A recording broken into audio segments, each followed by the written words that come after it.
Cinema की रिवायात से हटकर मौज़ूआत पर बनने वाली फिल्मों ने फिल्म बीनों के जहन में मुख्तलिफ सवालात जन्म दिए हैं और खासकर हॉलीवुड और दुनिया के अंजाम नामी किताब के नशर होने के बाद इन सवालात की तादाद मजीद बढ़ गई है। अगरचे ज़ाहरी तौर पर ज़माने आखिर के बारे में हॉलीवुड की फिल्मों के मौजू ज़्यादातर तख़य्युलात और खराफात से ही ताल्लुक़ रखते हैं, लेकिन असल मकसद और पसे पर्दा हक़ाइक़ कुछ और ही हैं। ख्वाब व ख्याल की दुनिया यानी हॉलीवुड के पसे पर्दा अहदाफ में से एक खराफात की तरवीज और परस्तिश है। आज तख़य्युलात के इस कारखाने हॉलीवुड के जिस पर मुकम्मल तौर पर सैहोनिज़्म का कंट्रोल है, ये खराफाती सकाफत की तरवीज एक जुज़्व ला यनफ़क बनकर रह गई है।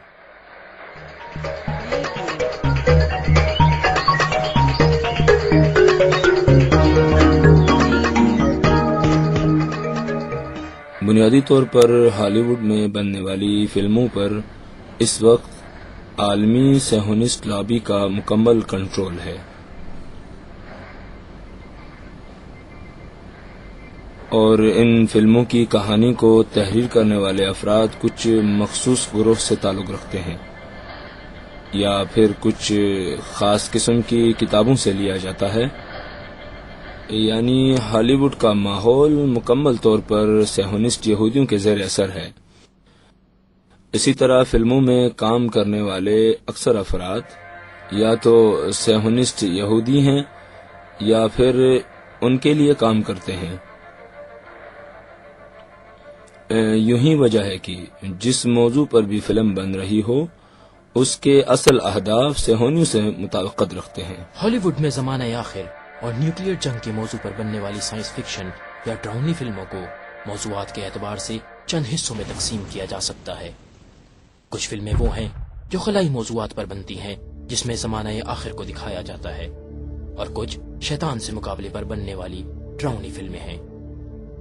कुछ अजीब व गरीब किस्म के मौजूदात से इंसानी खौफ तो कुछ माफूकुल फितरत, कुछ दुनिया के खात्मे और कुछ आर्मागेडन यानी आखिरी मार्के के बारे में बनाई गई फिल्में हैं।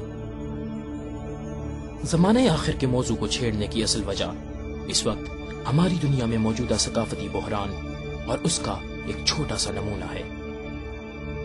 नीज यूरोपीय दुनिया के वो ला यनहल मौजूआत के जिन्होंने इलेक्ट्रॉनिक मीडिया का सहारा लिया है। अलबत्ता ज़माना आखिर का मौजू तमाम कौमों और मज़ाहिब का मुश्तरका मौजू है, लेकिन यहूदियों के एतकादात के मुताबिक ज़माना आखिर वो ज़माना है कि जिसमें अर्ज़े मऊद यानी फ़लस्तीन में उनकी आबादी और गैर यहूदियों का अर्ज़े मऊद से निकाल देना और यहूदी रियासत का क़याम है कि जिसकी सरहदें दरियाए नील से नहर फ़रात तक फैली होंगी। उनका ख्याल है कि ये वो ज़माना है कि जिसमें अजीम इसराइल या अजीम मशरिक़ वुस्ता का क़याम होकर यहूदियों का आइडियल मुल्क तश्कील पाएगा। उनके ख्याल में ये आइडियल मुल्क एक ऐसी चार दीवारी का नाम है जहां सिर्फ बरगज़ीदा और अफजल कौम ही दुनिया की नेमतों से मालामाल हो सकती है और गैर यहूदी का शुमार या तो यहूदियों के गुलामों या फिर वहशियों और यहूद दुश्मनों में ही हो सकता है। बस गैर यहूदी को नाबूद हो जाना चाहिए, यहाँ तक कि उनके ख्याल में बच्चे और हामला औरतें भी रहम की हकदार नहीं हैं। इस सिलसिले में तलमूद यानी सैहोनिस्ट यहूदियों की तफसीर तौरात में लिखा गया है कि खुदाए कुद्दूस ने बनी इसराइल के लिए 3 अजीम तोहफे रखे हुए हैं, लेकिन ये तोहफे उस वक्त ही बनी इसराइल को मिल जाएंगे जब वो एक अरसे तक इंतहाई सख्तियां और मुश्किलात को सहलें। और वो 3 तोहफे तौरात, फलस्तीन की जमीन और मुस्तकबिल में दुनिया पर हुकूमत है। आम तौर पर कहा जा सकता है कि अमरीकी इक़्तिसाद पर तकरीबन 2000 ऐसे यहूदियों का कब्जा है जो सैहोनिस्ट अफकार रखते हैं और हॉलीवुड में बनने वाली तकरीबन 75% फिल्में उनके सरमाए से बनती हैं और ये लोग अपने इसी सरमाए के तवस्सुत से दुनिया की फिल्म इंडस्ट्री पर कब्जा जमाने में कामयाब हुए हैं।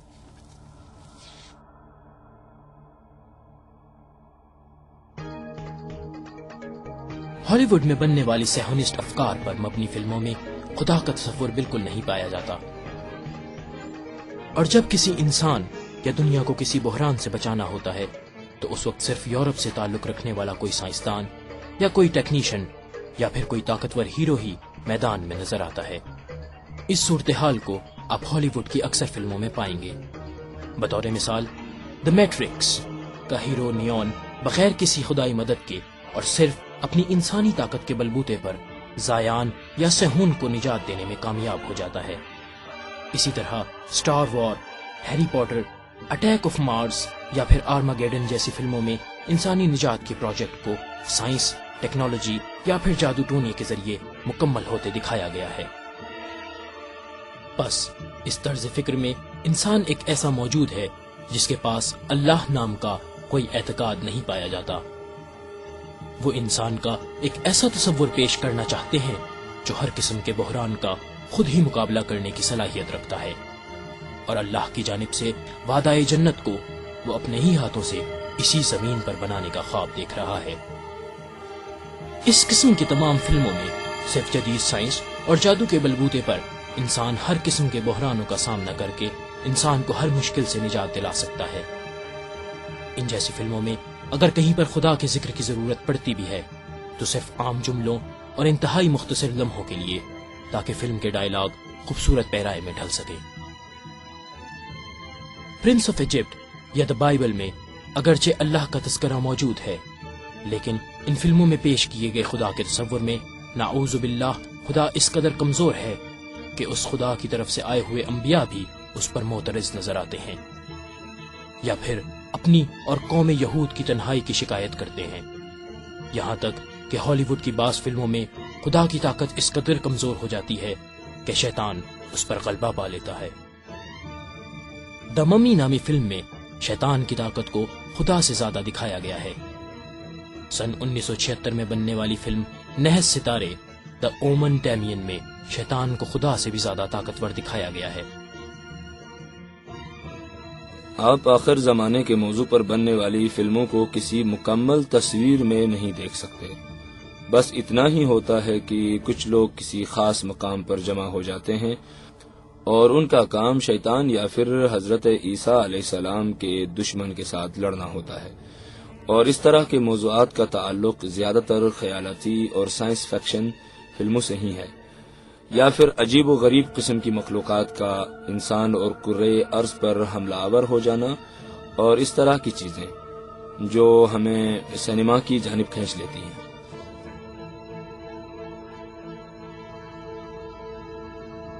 ایک طرف جہاں صدیوں کے گزر جانے کے بعد آج بت پرستی نے یہودیوں کی ثقافت کو شدید متاثر کر کے انہیں اپنی حقیقت سے دور کر دیا ہے، تو دوسری طرف بے دین اور سیکولر صہیونیوں نے یہودی آئین کو دنیا پرست سرمایہ داروں کے ہاتھوں کھلونا بنا دیا ہے۔